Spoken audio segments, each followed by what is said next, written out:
Joe, nice to meet you finally. It's I don't know how long you've been aligned with Ingram. 3 months now. 3 months. Yes, yeah. And it's been the best distributor you've worked with so far. Oh, it's been amazing. Yeah, you're my favourite distributor. See the right words coming straight in. Especially my favourite based in Milton Keynes as well. There are any more. It's, so we're here today. Sorry, I just banged the table.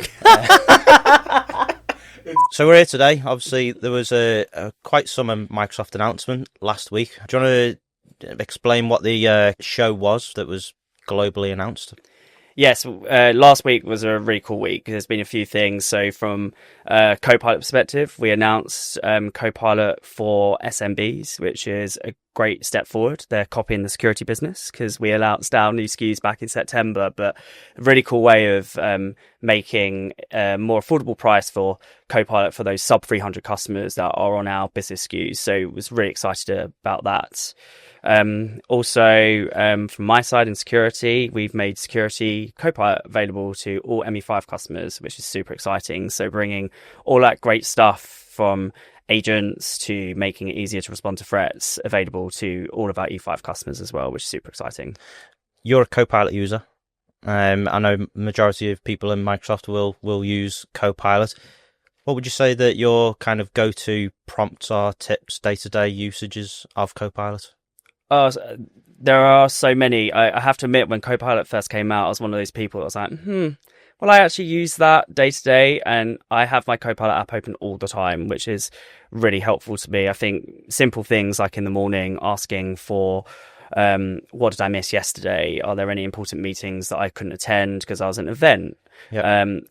Paul, your colleague, explained it really nicely yesterday as well, the digital debt. So after this meeting, I will have lots of Teams messages, I have lots of emails. I'll ask Copilot to summarize those for me and rank actions that might have come out of those meetings in kind of priority order as well, which is super, super useful. How about yourself? What do you normally use it for? So mine's a lot of informational searching. The team will come to me with questions. Some of them, hopefully, I already know the answers to, but a lot of it is kind of going to the Microsoft websites and the Microsoft repositories. There's so many of them. And for Copilot to be able to point me to a page straight away makes life a lot easier.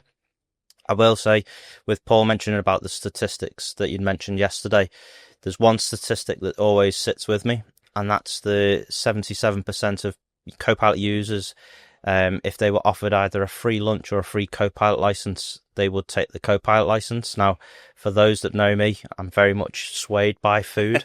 So that would be probably one of the hardest decisions that I'd probably make. But I think Copilot would just about edge it, to be fair. I use it personal day to day. I actually used it for a charity event to arrange travel, logistics, meal prep, all the rest of it. So I've found benefits in both professional and personal life, to be fair. Yeah, and I think that's where it's really cool, is when it blends with your personal professional life. Like, it blends into mine, it helps me organize things. But like, I love that statistic, because actually when it first came out, I think everyone rolled their eyes going, oh yeah, I don't believe that. But actually, I think it is real when you talk to people, and I talk to customers and partners around how they're using Copilot. I can't imagine what we used to do beforehand nowadays. Now I think about it, I'm like, gosh, I had to sit there and feverishly write notes on OneNote.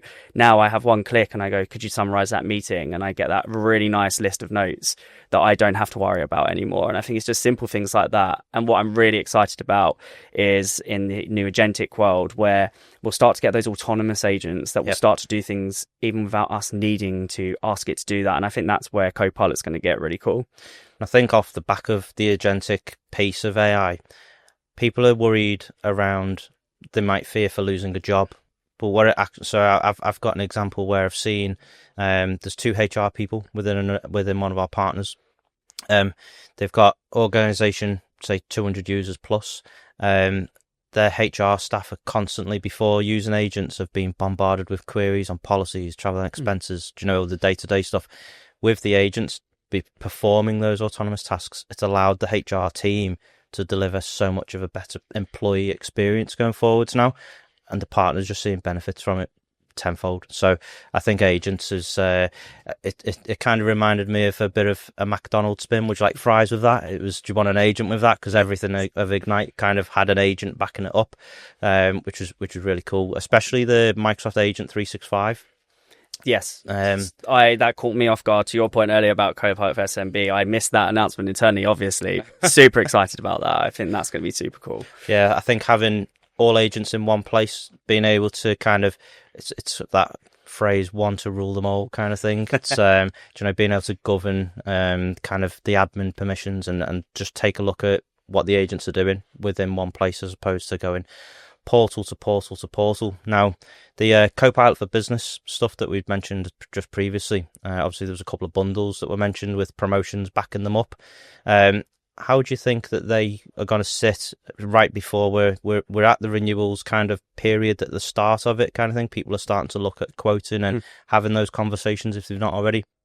Do you think that will take much of an effect coming into Jan, Feb, March? Yes, I do. And I think there's some really compelling pricing there. And I know when Microsoft says that, people roll their eyes because we always say that. But actually, I do feel like there's a really compelling price. And from my perspective, the bundle pricing to get Purview for 50% off is just phenomenal. And I think for customers that are considering Copilot and are worried about the data security and the governance around that, it's a really great bundle to be able to alleviate that and say, hey, you can still invest in Copilot, but have the right data security and governance controls in place. And I think also what was really nice as well is that we have that bundle pricing for business standard customers as well. So making it so that they can also make use of Copilot before making that jump to maybe business premium and then the full security suite. So I think that it should really help to accelerate that motion. It'd be great to see, to hear like how your conversations are going even this week with partners and customers. So I had somebody was it 2 days ago, I think it was, ask me around the Purview suite for business premium. What does it include? Was it different to B5 compliance, or do you know, just before it was renamed because they were still on the old naming conventions, into Purview suite, to bring up a list and show them actually there's this included, you know, and the list just didn't stop. And I was like, it's exactly the same as what you've got from a Purview suite within E5, now just as an SMB, but then you're going to get 50% off at promo price within the bundles. I was taken aback, and I think the partner was taken aback even more so because it makes their conversation so much easier to go into, and the value that's then added on top of that, to be fair. It's how do you think the Defender suite will stack up moving into kind of this renewals period? Obviously, a lot of the cyber landscape is changing, it's evolving rapidly. There's a lot of household names kind of moving in, M&S, Harrods, Jaguar Land Rover, just to name a few. What do you think the Defender suite, what do you think partners need to do to enable the Defender suite? That's a really interesting question, and it's something that partners are asking all the time. And I think from my perspective, for an SMB, never has it been more important to invest in cybersecurity. I don't say this lightly, like when you say it's a matter of if or when, it's a matter of when. And I know that's maybe looking like I'm trying to scaremonger, but actually it is a big issue now where we're seeing 1 in 3 SMBs are suffering a cyber attack, and of those, about 30% are suffering it more than once. So the ramifications on an SMB can be quite stark compared to a large business. Yeah. So I think where the partners play a pivotal role is making the SMBs aware of the issues that they can face. I think if customers are thinking around making the jump to business premium, that's amazing, because business premium has some really great base controls in it, like Enter ID with multi-factor authentication. And I think that's a big thing. If customers don't have MFA on, please turn it on. And for all users, I know CEOs and CTOs are very busy and they don't want to have to authenticate, but actually MFA stops almost the majority of the attacks that happen in an SMB because of the controls. I think where partners play a role is around making sure that customers know that. So as I said, know the risks. Can help to support them, because a lot of our customers in the SMB space don't have those large IT teams, and that's where partners play that pivotal role around the managed services that they can wrap around that and help to support those businesses, both in deploying the scenarios, but also helping them to manage things like a SOC, or just making use of the signals that they're getting and actioning on them. I think also making it real with examples. We all have loads of examples of customers and partners that we've spoken to around different issues that they're having, and actually sharing those with other customers, obviously with names not there. Yeah. But like being able to share, like I have an example of a phishing incident a few weeks ago. A partner told me they'd been working with a customer and they got a phishing email related to their employee signals that was going on. Right. So there was contextual work there, obviously using some form of AI, and it almost caused people to click on the link because they're like, oh yeah, I need to do my employee signals. So things are getting snappier and more harder to detect. So this is where partners are going to be so helpful. And with the partners being helpful, a lot of them it's that value add that customers are really looking for in a day-to-day. Gone of the days of kind of the pricing needs to hit the bottom level, because the pricing conversation is done. People are wanting to know how they can best protect themselves now. I'm aware that there's obviously solution assessments from Microsoft. There's certain Microsoft Commerce incentive engagement programs. Which ones would you say are the go-to kind of bread and butter from an assessments piece first?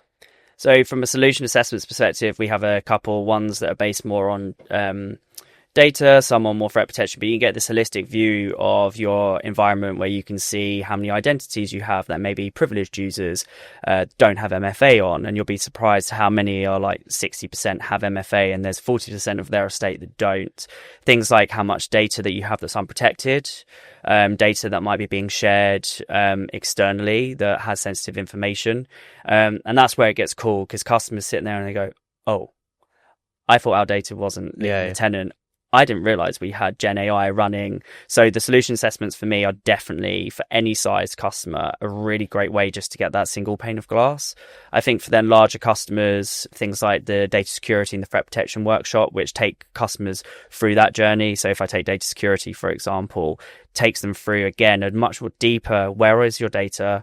How do we protect it? This is how you do it, and show real world examples of time save. So I have customers that go, oh, so if I invest in Purview, we can set up labeling so that all of our data just gets protected automatically.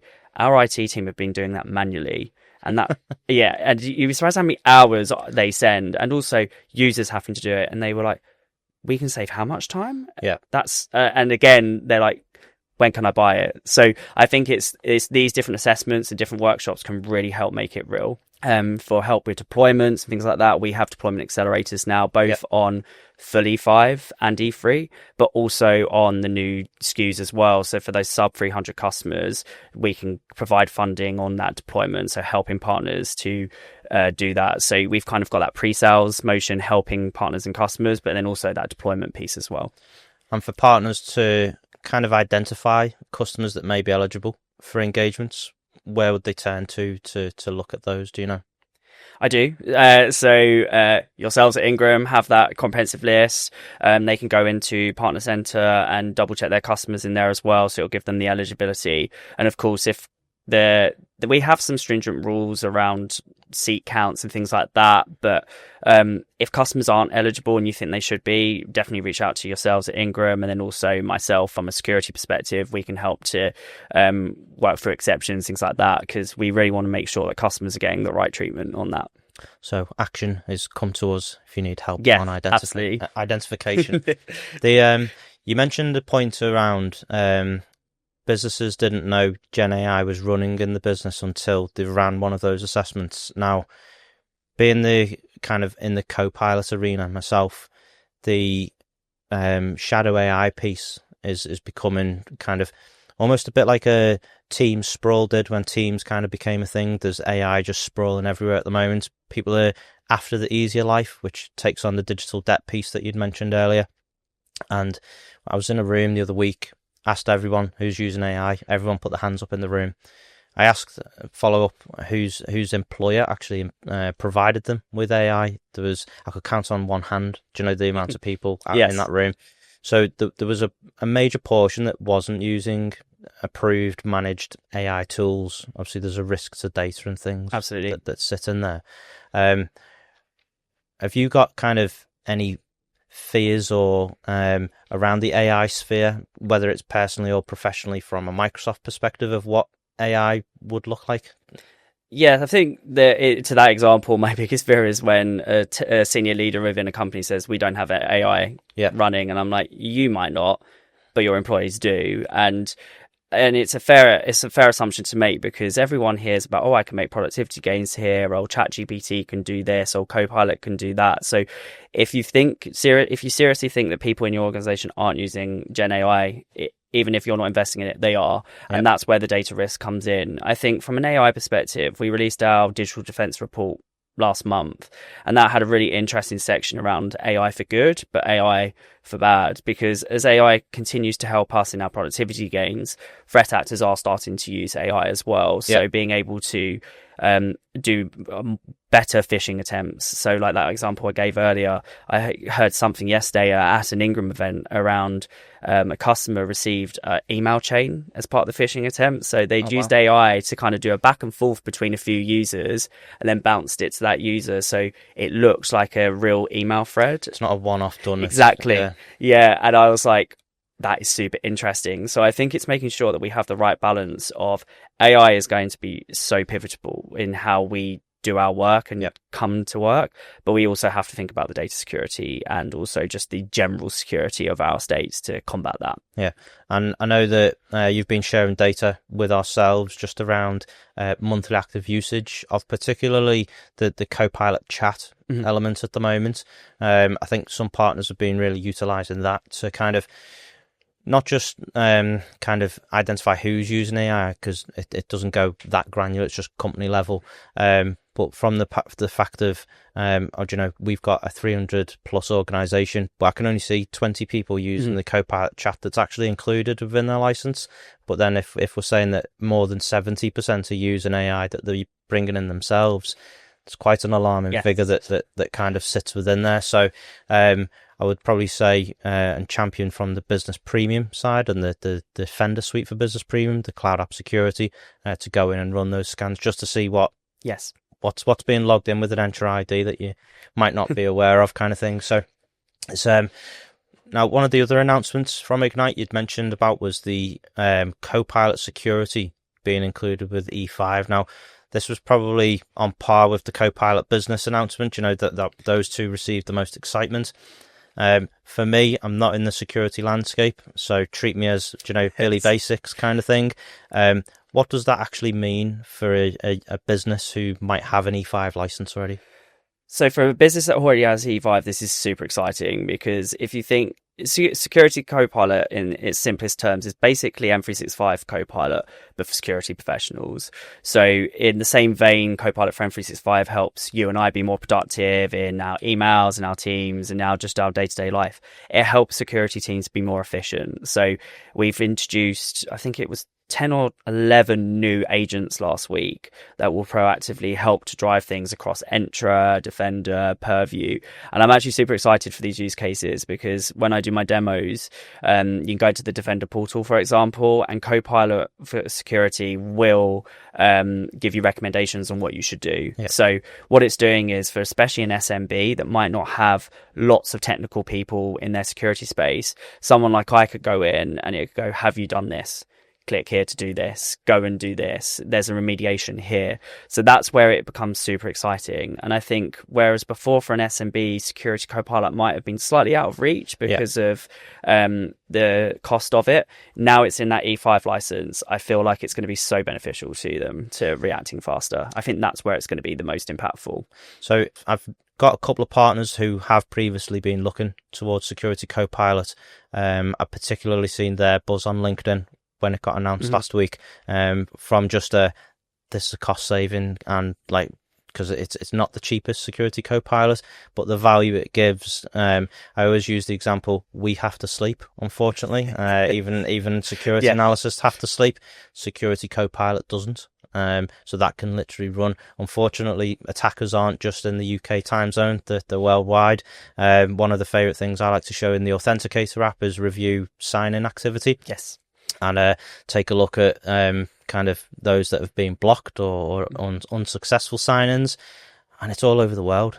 Yes. I usually feel so exotic when I see it, but it's not even me traveling. It's sometimes I'm like, I wish I was in Australia. Like, why am I not there now? So you get that. It's the E5 security.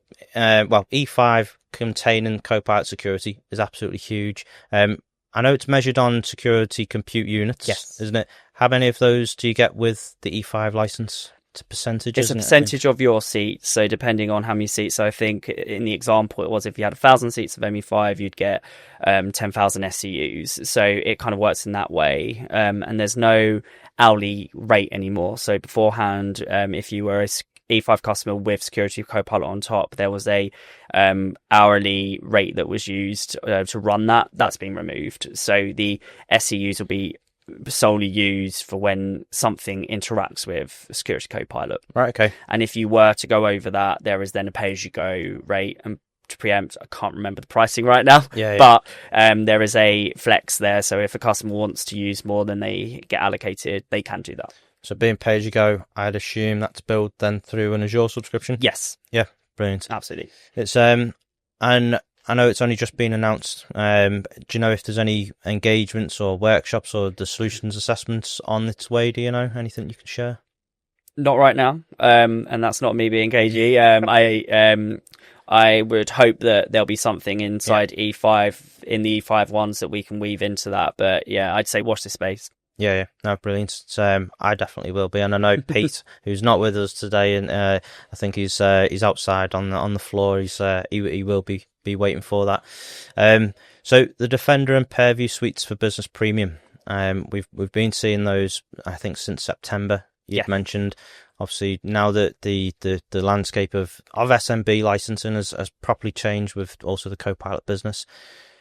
Ahead of renewals, and I'll keep bringing it up because it's it's such an important time. This renewal period that's about to come up is basically the Black Friday or the Christmas of the IT world. Keeps us all up very late, doesn't it? It's... Yeah. I've had a few 1 o'clock finishes. I'll say that. It's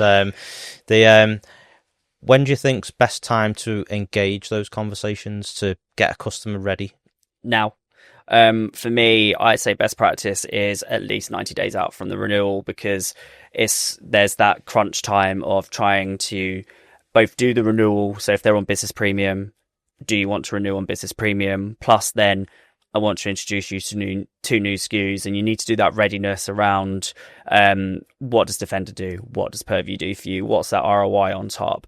But also, it's not too late. We're only a few months out, so if it's not 90 days from the renewal, doesn't mean we don't do that. Like, I've seen renewals that we've approached the customer in 30 days and we've managed to get it in time with the new SKUs. But I would say kind of best practice is 60 to 90 days, just to give you that proper time to land it with the right stakeholders within the customers. Yeah. Obviously, you and Pete did your call on Friday to all of your partners around some of the great announcements, and I was super impressed because I was still digesting things on Friday, and I was like, oh, that's interesting. And I was like, I should probably know that.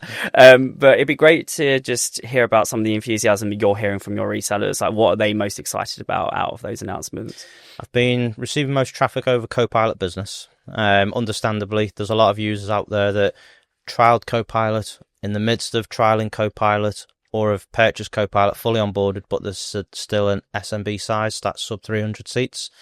The key question for them is, when can they move to Copilot Business? Now, there's a couple of different options. You can either, if you're a Copilot user, you can move to Copilot Business today. You just can't downgrade, because it'd be seen as that downgrade, because moving from a higher price point to a lower price point. So you can, purchase Copilot Business as of the 1st of December, move into that space and run the two concurrently.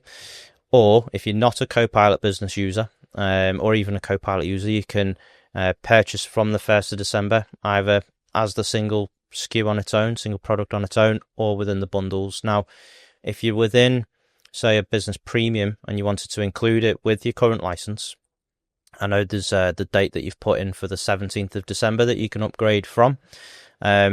That, as I think that'd be great. However, Christmas is then right round the corner, so how much traffic you probably get on the upgrades, I don't know. I'm more seeing partners kind of wanting to get ready for that Feb-March period. Yeah. I think a lot of customers, particularly the partners, they're awaiting the announcement for next week just to see if there's any pricing harmonization because of that biannual pricing harmonization that Microsoft do announce. But from a Copilot perspective, where we're trying to enable partners to go forwards and accelerate their Copilot adoption. I know you were great in sharing a list of identified customers a couple of months ago. And then there was some Copilot trial codes, which partners have been screaming out for Yes. absolute probably best part of a year. Can we trial it before we buy it? The time now is yes, you can, with the identified customers. So we've got, I think it's about 700 customers that we've got identified. The codes are only, I think we've got 100 codes, so it is very much first come, first served. Some of those have, based off the trials that we've seen, have started to convert, which is fantastic because people are seeing productivity gains and benefits within the license itself. But it's enabling the partner to kind of, again, add that additional value. Yes, you can now, Mr. and Mrs. Customer, try out this license, and we can put a proper pilot in. Now, where we then support the partner, if that customer is trialing the license and they get into kind of week one and they've licensed the 25 users or a subsection of that amount, and they then go, oh, Mike, I'm not quite sure what it is that we're going through here. We'll then write in a promptathon. So we'll actually go with the partner, whether it be virtual or on site, and we'll spend, the hour or two with that customer and say, right, this is the product. Go a little bit around the product, but then this is how you actually can go in and use it, because in the background that's doing all of its indexing. So the SharePoint sites and things may not be fully ready for it to index and pull forwards for referencing, but it doesn't stop you from recording your Teams meetings and getting the summaries, drafting emails, going in and doing your first drafts. I am the most terrible person with Excel. I can do a sum and a VLOOKUP. That's it, because Chris. That's enough. Chris taught me a VLOOKUP in the hotels years ago. I can just about do that. But Copilot allows me to work with the data, and the data almost working with me as well, which is fantastic. So I think that's how we've seen the Copilot journey. Yeah, and I love promptathons. I think I've been to a few, especially in my last role at Microsoft, and it was great just to see the creativity that came out of that, but also the aha moments from the leaders in those customers going, yes, now I get it. Because I think when you give them Copilot, they go, but where do I get started? There's so much I can do with it. And actually those promptathons really help to contextualize in different departments. Oh, I could do this in finance. Our tech team can do this. And then it's just like going from there. So yeah, I love that example of the promptathons. I think also I had a question around, where are you seeing the most excitement in the SMB space from customers? You said a Copilot for SMB. Are we seeing an uptake in interest around the security SKUs as well? I think if we go back to March when E5 Security had initially launched an attachment for Business Premium, I think the price point was around $9.66, call it just short of £10. There was a lot of partners there going, oh great, we can get automated security features from E5 to come into Business Premium. We've seen it where there may be a few instances where they're not sure of the implementation times, which we've then gone in and supported with to kind of say, okay, this is best guess kind of thing. We don't know the customer's environment right now, but let's probably write in the assessments as well, just to see what's actually within that environment. But I think for so long, an E5 license had priced out a Business Premium user because it was an extra 30 quid, give or take, to go in and just upgrade to get some automated features. With the Defender and Purview suites now, even as a bundle for less than £15, that's insane. Yeah, and I'm really excited because I think this has been, in my time at Microsoft, like we had so many offers and SKUs that are specific to SMB. So I'm super excited that we're supporting this space. And to your point, when E5 Security started to be attached in March, the first question I got was, what about Purview? Yeah. And I was like, I hope it's coming. I think it is coming, but let's focus on E5 Security first. So I'm so excited that we've now made both of those products available. And now with Copilot as well, I think we've got that really nice story of selling Copilot and Purview and Defender together, because I think customers are always worried, oh, do I have to do one before the other? The answer is no. Do it together. Start thinking about what your AI strategy is. Start getting your data ready so that when you start to deploy, you can do those in synchronization and get the productivity value, but feel peace of mind. So I think that's a question I always get, is which one to do first. I say do them together. Yeah, well, there's nothing stopping you from throwing your Harry Potter cloak over, if you like, an invisibility cloak, the SharePoint restricted search, as it's known. Exactly.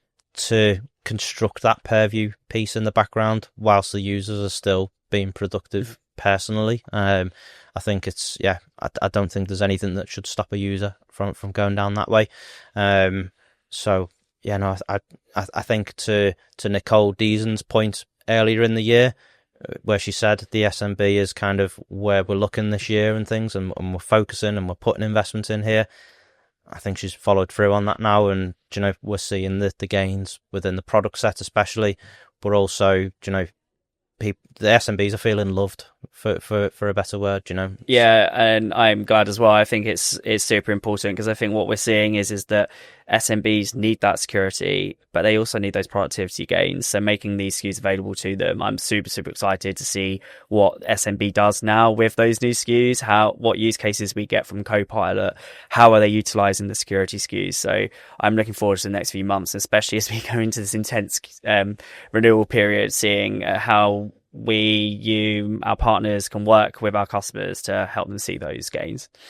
So if we look to closed, and if you were to give anyone who's watching this your 3 top tips within security, and then I'll give mine on Copilot, say, what would your 3 top tips be for getting ready?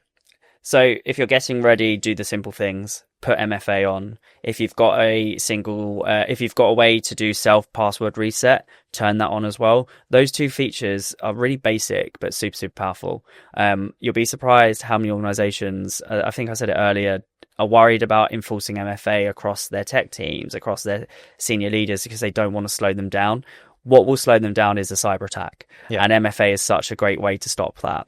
I think also think about your data security and your governance. So as you're starting to go on your journey for generative AI, it's super important that you have both that and your strategy for security. And I think we're seeing regulatory things come in. So the EU AI Act has things in place that you have to have in. And if you're a UK-based company that's also operating in Ireland or in Europe, the rest of Europe, you're subject to that.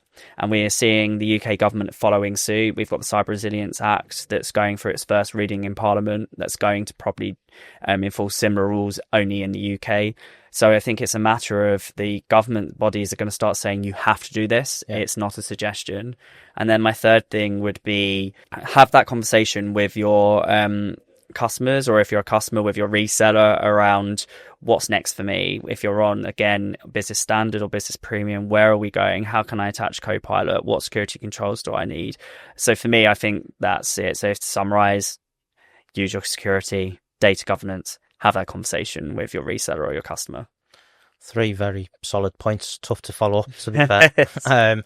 Mine in Copilot will probably be reach out to identify those who are using the Copilot chat already. I think I'd mentioned it before. Users have, possibly hundreds of seats, but only a small section using the managed application. What are they using otherwise? So the shadow AI risk, kind of looking at shadow IT as well, because it leads into data piece as well. Where's your data going? What's happening? So identify that.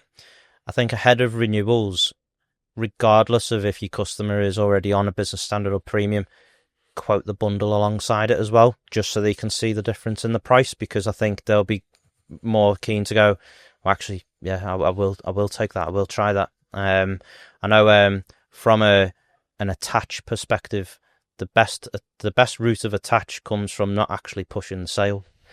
Going back to my retail days when I was within Microsoft on the agency side, within the field team, Argos had a better attach rate of Microsoft Office than Currys did. And that was down to the no salesperson trying to push. People could make their own decision. So quote everybody with the bundle, regardless. And then the third piece will probably be look at the assessments. There's a lot of people who are still deciding where to start with AI. If you are really that struggling, there's a solution assessment for AI within Microsoft, which is absolutely free. Come along, we'll nominate you for it. So identification of who's using Copilot Chat. I might throw a fourth one in actually as well. Quote everybody on the bundle, use the solution assessments, and if your customer is identified for the trial, push them to use it. Yeah. Globally, I'll let you have that fourth one. That's a good one. Yeah, globally, there was, 700 customers out of the millions that are in the UK were identified for this, and we've only got 100 codes people need to be enabling the trial. So it's that important. Joe, I just want to thank you for coming along today, taking the trip up, down, left, right, whereabouts? Up and then down, yeah. Yes, I'm in Hertfordshire, so kind of across. Yeah. So thanks for coming across. The door's always open, so we'll definitely welcome you back again. Yeah, thank you so much for having me. Yeah, no worries.